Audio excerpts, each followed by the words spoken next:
Alright,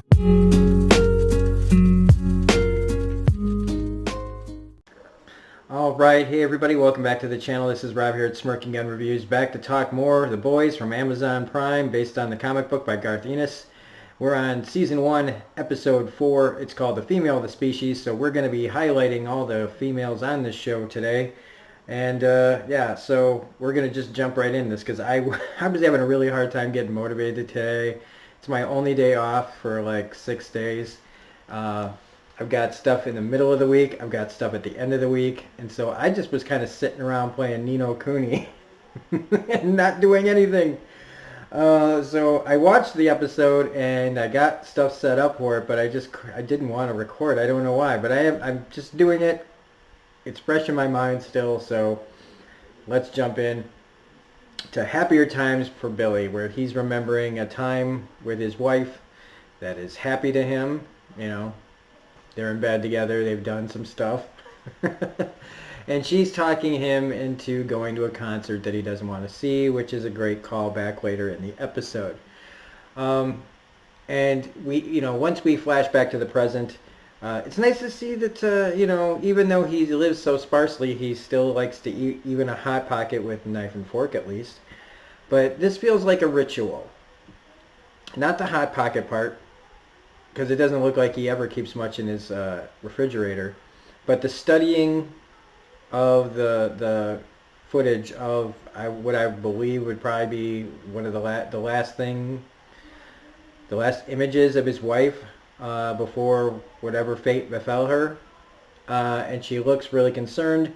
And so, I mean, I guess this is probably him seeing if he's missed something, but also keeping it fresh in his mind of why he's doing what he's doing.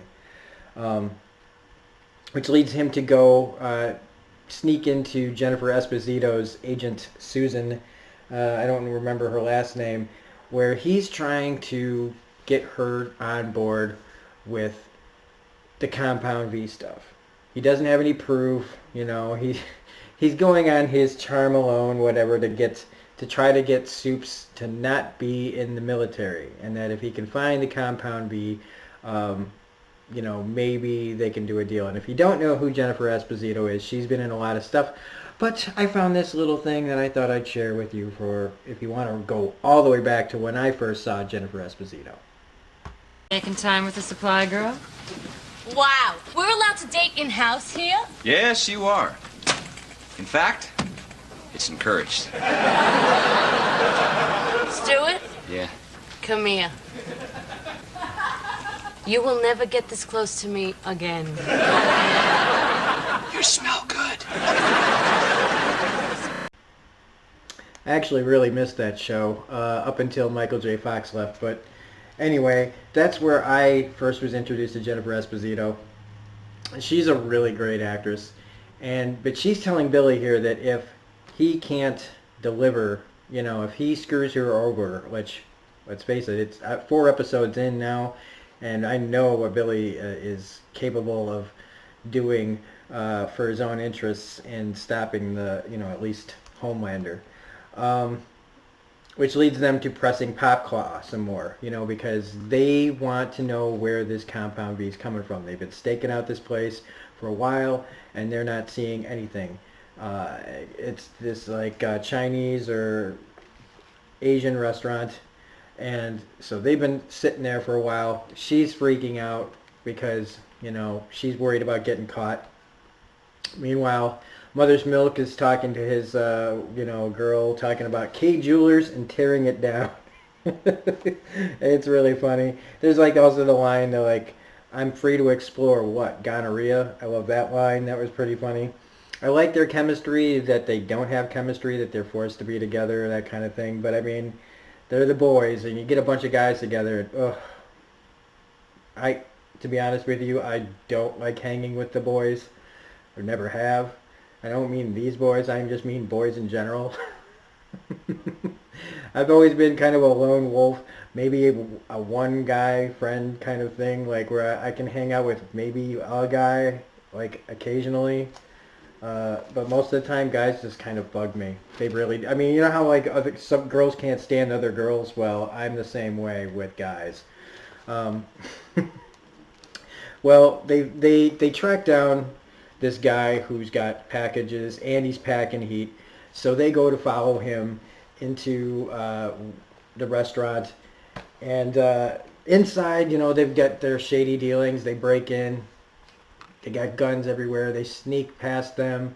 And they find, while they're looking for the compound bead, Frenchie finds a girl locked inside a cell. And the first thing I thought was, okay, our first instinct is to go that she's trapped in there like some sort of like whites, like slavery kind of thing, like the guy. Why can't the slave trade? The people that like the movie fucking Taken. Okay, like they're the trade of women. But I also thought to myself, wait a minute, that's the girl from the pictures. That's the other member of the boys. So maybe she's trapped in there, maybe she's not. Maybe there's a reason she's locked inside that room. Now, I don't mean that that's a good reason. I just mean maybe there's a reason. And yeah, as soon as they let her out, she goes all sorts of crazy on the guys that were holding her, ripping them from the inside out. She doesn't have Wolverine claws, but she's definitely a beast. And this is Karen Fukuhara. Yeah, Karen Fukuhara who's in this. And if you don't know who Karen Fukuhara is, she's not just some girl trapped in a cell. She's been in some shit. And here's where I knew her from. You're late. 用があった。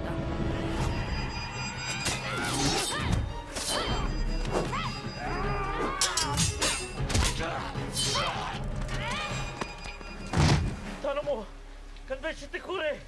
あの時、あの人への慈悲を。俺はやってないぞ。お前は見ていただけ。悪に慈悲が被られることはない。So yeah, Suicide Squad was not one of my favorite movies of all time, but and they didn't really give her much to do, but I think she's still a badass character. They could have gotten a girl from the, there was a Katana in the Arrowverse, I believe, but Katana, like, they just didn't give her anything to do in that movie other than just be standing there and sword, PG-13 sword killing stuff. So, but that's not her fault. That's the writing. But she, we know that she'll end up being the new member, and she dips out after killing. The one dude kills himself rather than get taken alive, which is kind of tells you what he'd rather not go through any ripping apart thing. Next, we have the Deep, who is seeing a therapist, played by the gentleman from, what is it, Wallace Langham from The Shield. He was also briefly in Sons of Anarchy. He's a character actor. He's pretty good. I don't know if we're going to get more of him, but the Deep's in therapy. And he thinks he's a joke. And I'm like, yeah, rapist. You are a joke. In more ways than one. But he's up there whining, talking about how the dolphins need help. And that they're really smart and he's really into them. And it's funny. It's a funny scene, but it's about a rapist, that is seeking help for not being a rapist, but being considered a joke. And it's like, that is the joke, dude. That is... Billy telling Huey that, no, it'll get more horrible. when they're asking him to tap Starlight's phone, that he's going on, he doesn't want to call it a date, but they're seeing each other for bowling later, and they want, Billy wants him to tap her phone so they can hear everything. And the first thing I thought of was, yeah, that's gonna really go over well. That's one of those plot lines, little subplots, little character moments where she'll find out that there's a thing on the phone, and she's going to be like, I thought you were different, and and you're working against me, and blah, blah, blah. So, like, yeah, that's where that's headed. I almost can guarantee you that's where that's headed. They find out that they were using the V to dose the girl in the cage they call her in the IMDb for this episode. It was female subject or something like that. But like A-Train finds out what happens at the Asian restaurant where, or wherever they were being holding her. He sees that everybody's dead, and he comes back to talk to Popclaw, who you know, is working for them, or working for the boys, and she can't say anything. And you know that this isn't going to end well for her. I can just tell you right now, because he's like, hey, we got to get you out of here. You know, he asks her a bunch of times, who'd you tell, who'd you tell, who'd you tell? She keeps saying no, she keeps saying no. And then he does the whole, we got to get you out of here before Homelander finds you. And pack all your shit. So to me, you know, he doesn't say anything other than that. And he doesn't make it clear that she's going to be okay, really. And that tone to me says, get your shit so that we can say you just grabbed some stuff and disappeared before I make you disappear permanently. Because A-Train doesn't really care about her. And with her complaining about not being his girlfriend and stuff, you know, him not admitting that they're in a relationship and stuff, that he's going to see it as, I got to get rid of her. I care about her, but I care about myself more, and so I got to get rid of her. That's just where I feel like it's headed. I have a reference to people. There's a lot of talk about eating assholes in this episode. But we find out from Elizabeth Shue, who's trying to figure out how to cover up Translucent Man's death because they don't want them to know that their unkillable heroes are killable. Where I do like, you know, that they think it's interesting, you know, listening to Corporation try to cover it up. Like, oh, well, would you say he died? Or, you know, we have this big funeral and all this other stuff. And it's like, they could just say that he died of cancer or something. Like, that superheroes are human too. But they can't do that. They can't even lie well. They just have to say, oh, he's up on some secret mission fighting MS-13, which is something. I don't know what that is, what that's code for. Maybe you guys know.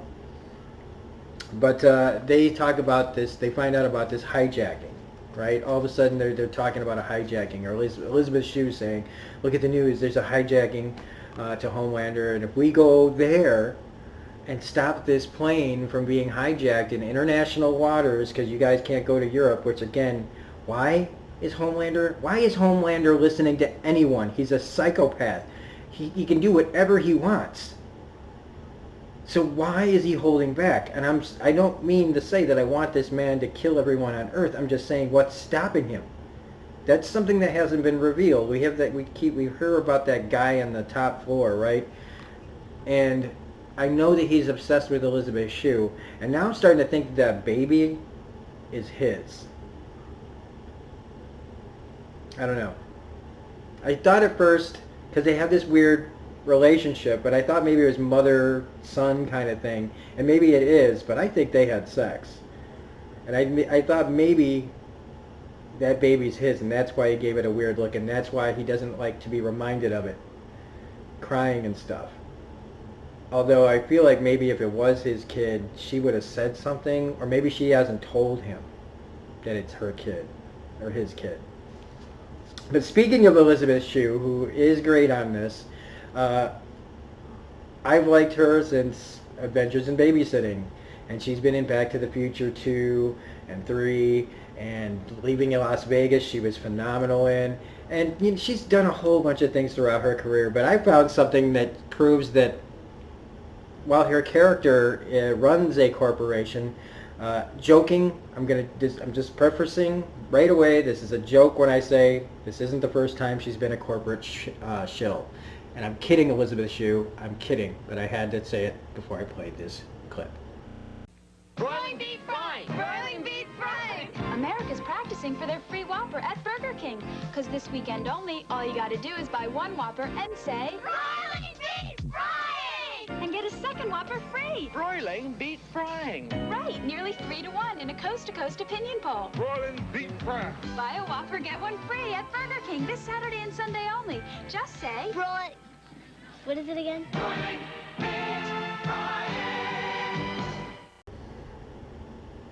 Okay, so I thought that was really funny. Really funny. 1983. I was like 8. She was already...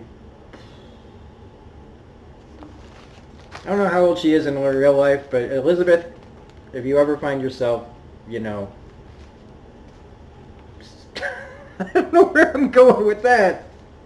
I'm just saying Elizabeth Shue is fine. She's fine. So, let's see where we go. Oh yeah, a rapist with substance. He wants to save the dolphins. He's trying to convince her that it's important to him, and he wants to go to Oceanland and free the dolphins. We got to do something about it. But as soon as it's brought up that he's like the face of Oceanland this fall, he's going to be, that's his big promotion. That's his brand.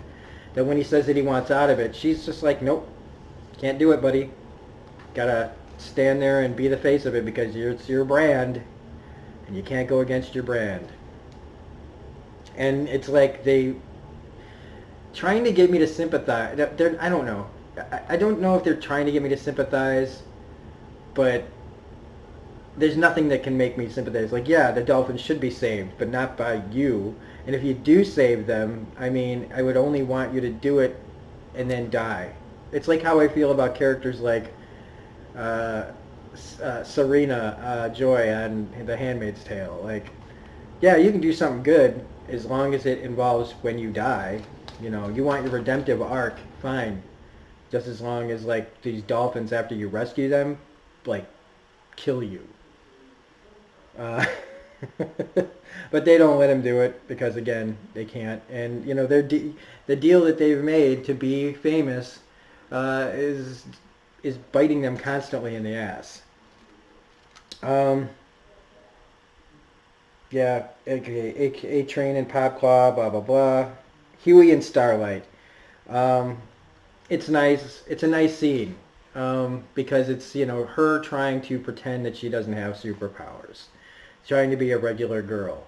And trying not to show him up, which, you know, I guess she says she's learned to do. You know, don't show up anybody, don't show up guys because we're fragile and all that stuff. And in a lot of ways, she's right. Most men, manly men, you know, fucking Home Improvement, Tim Allen type of shit. They can't handle, you know, and I could understand that because look at this world today, you know. But we also find out that Translucent Man had a son, and I don't care. Huey gets that look on his face, and I know, again, he's the moral compass. But I don't care. A son of a bitch can have kids. There's a lot of them out there. And, you know, just because his kid probably doesn't know that his dad was a piece of shit, you're saving the kid from, you know, whatever. I don't know. But... this date that they're having is nice and cute, and Erin Moriarty has been in a lot of stuff, and this is where you might know her from.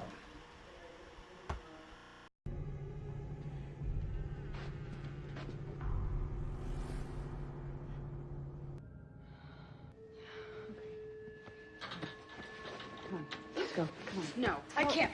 No. Come on. No. No. No! I can't! My guy! I can't leave! Yes, you can. Can't leave! Come on. I can't! I can't live! Ah!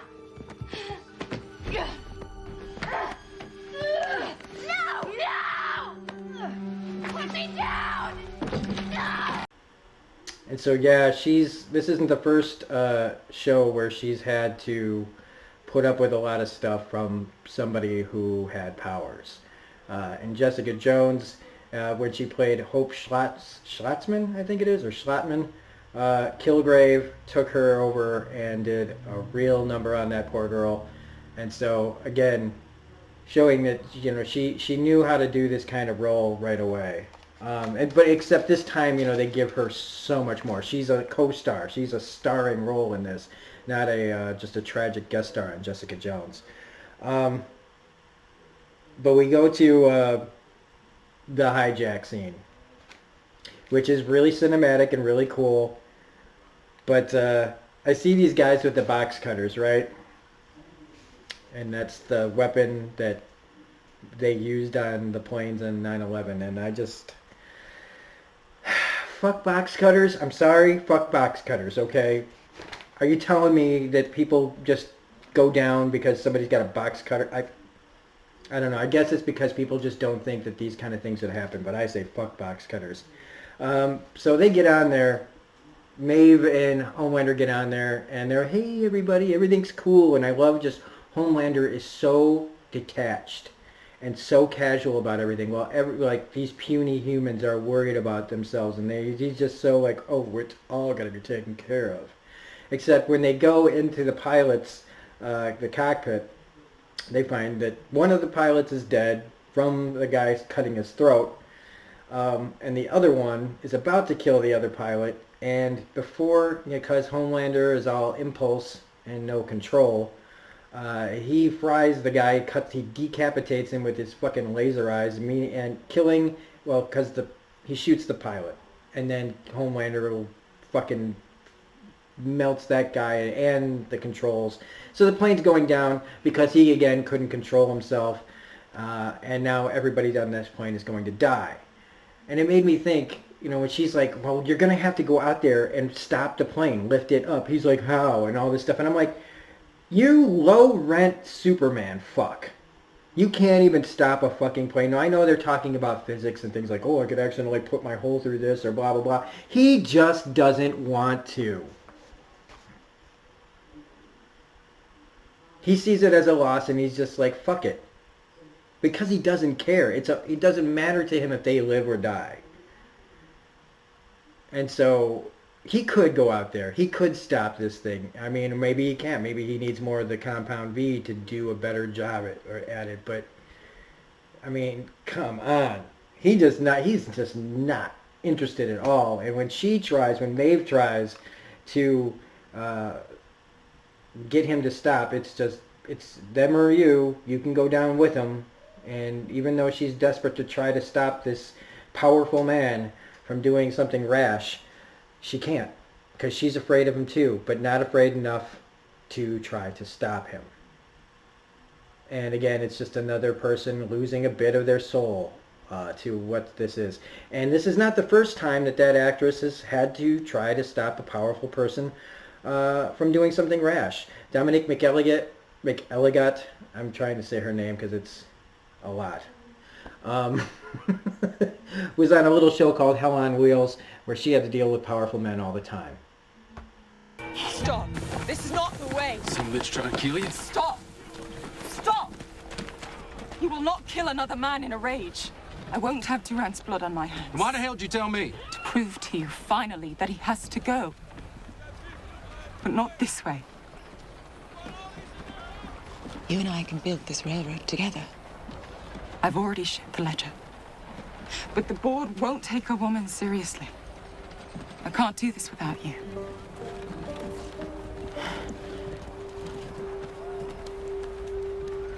And you're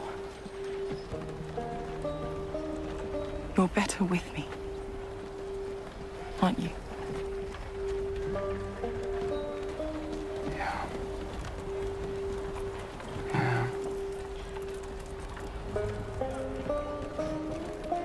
I want you on the first rail car out of here.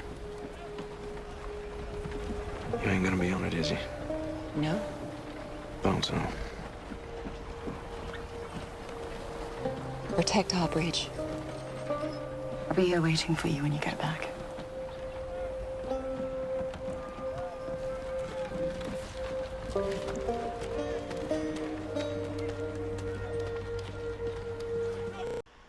So yeah, if you don't know, if you haven't seen AMC's Hell on Wheels, man, I definitely recommend checking it out, because it's really, really good. And her arc in Hell on Wheels was, I remember being just like, oh fuck, no. So yeah, if you haven't checked out Hell on Wheels, man, it's pretty awesome. It's like the last thing that the guy who plays Bohannon did that was considered good. He did the Inhumans after that, and then he was on oh God, what else? He was on something else recently too that just did not go over well. And that guy's a really good actor too. But yeah, so I just wrote down Maeve is pushed even farther as Homeland lets all these people die. A-Train and the boys, though, we find out are on the same case. A-Train's trying to find this girl too, so he knew what was going on there. He knew about this girl, or he's at least following the connection that this girl would come to this place, or that those people in that store knew about the Compound V.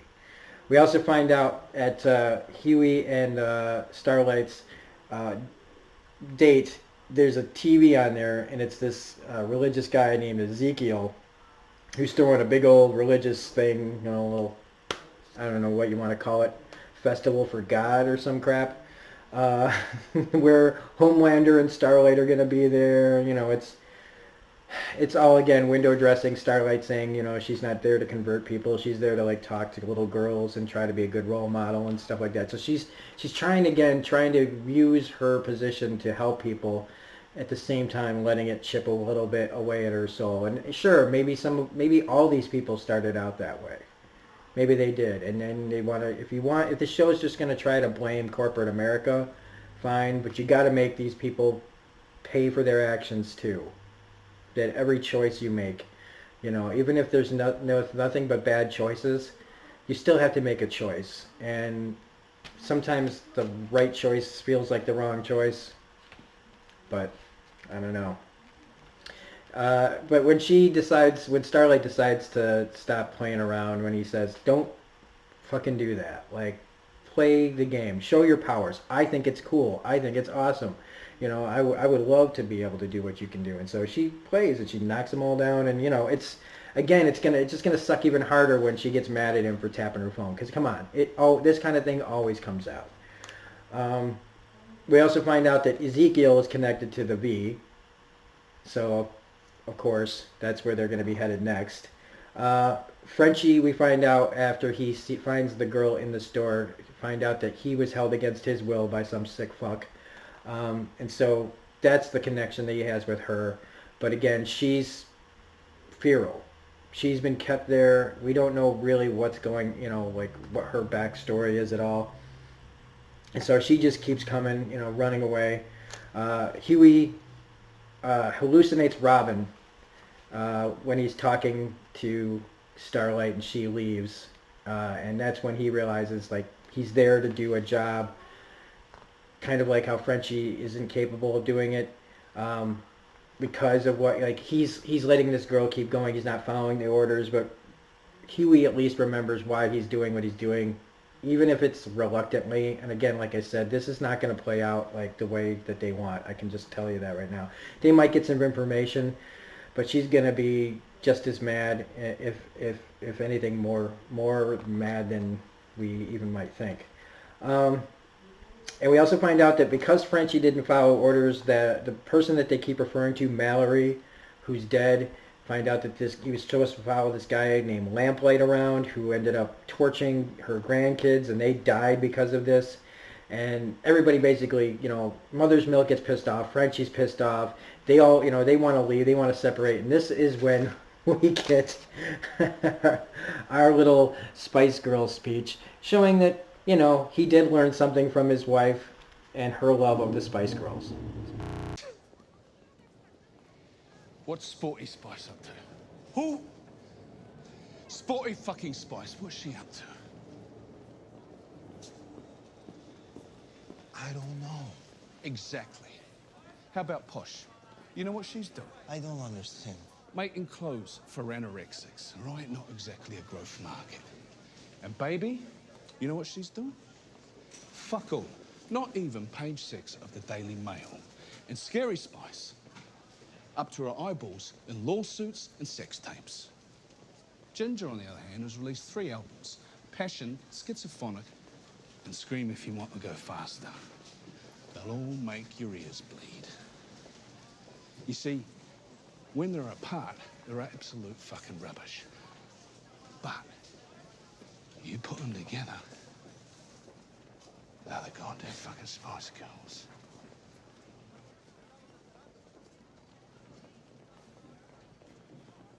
How do you know so much about the Spice Girls? So it's pretty clear to me that that's the band she was talking about seeing, that he wouldn't want to see and that he'd have to cut his ears off, and I agree. But it is a fun speech, even though they say it's the worst pep talk in ever.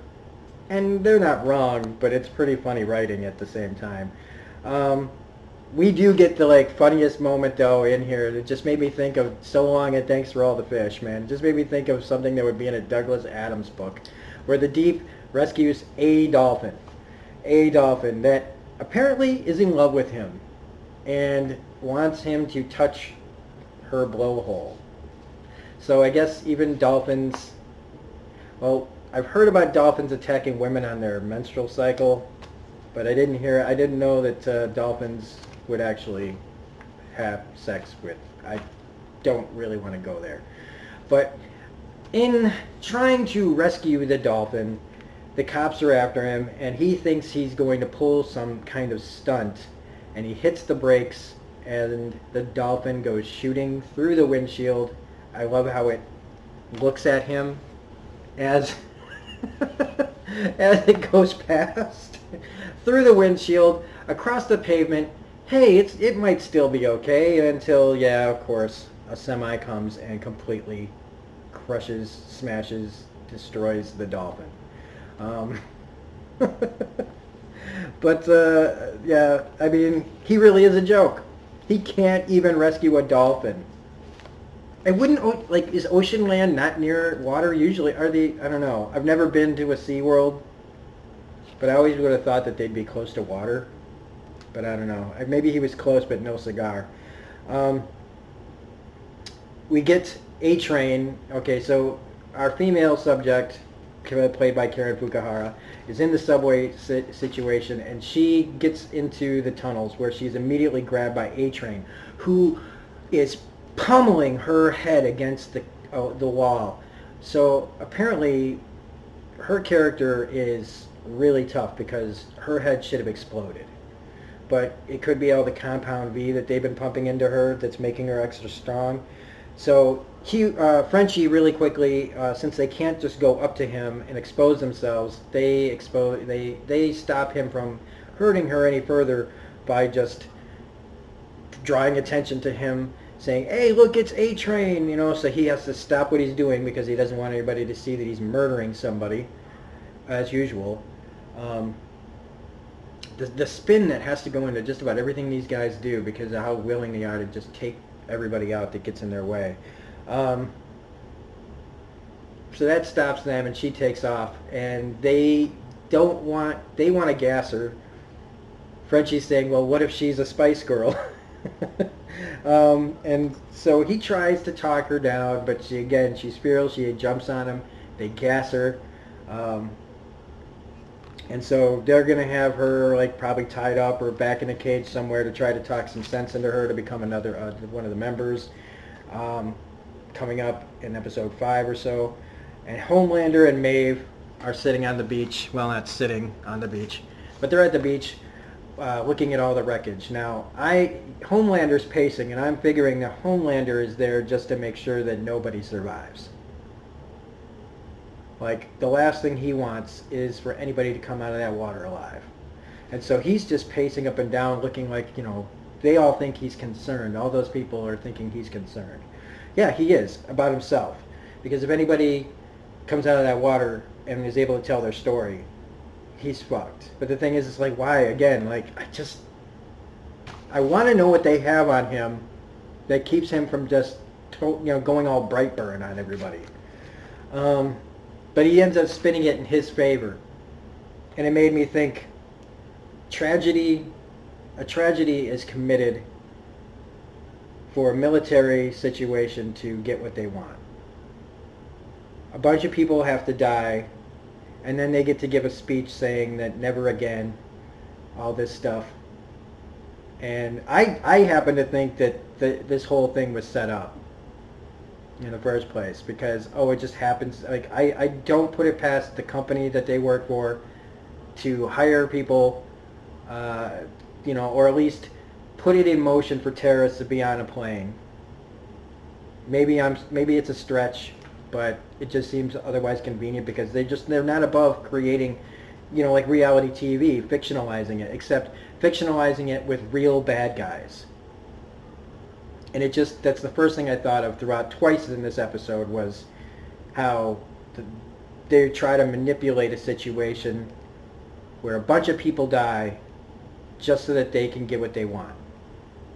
In this case, it's to get superheroes in the military. And it's not the first time that this kind of thing has happened in real life. This just is with superheroes. And that's where we end the episode. And again, it's really entertaining to watch, but again, it's such a interesting look at celebrity culture, superhero worship, and again, like I think I would be scared as fuck of superheroes. I don't think I would want anything to do with this kind of world now that I think about it. We all go, oh yeah, being a superhero and having powers would be cool, but you know, human nature, man. We would bastardize and become villains. Everybody be villains. There would be no heroes, you know. Or if there were heroes, they'd be like these, you know, easily manipulated by other forces, you know. So anyway, that's the female of the species. I can't wait to see what we get in episode 5. So this was like the halfway point for the show. I'm glad that I got this done. I hope you guys liked it. So if you did like it, please hit that like button. Comments, let me know what you guys are thinking of the show so far. Let me know how I'm doing.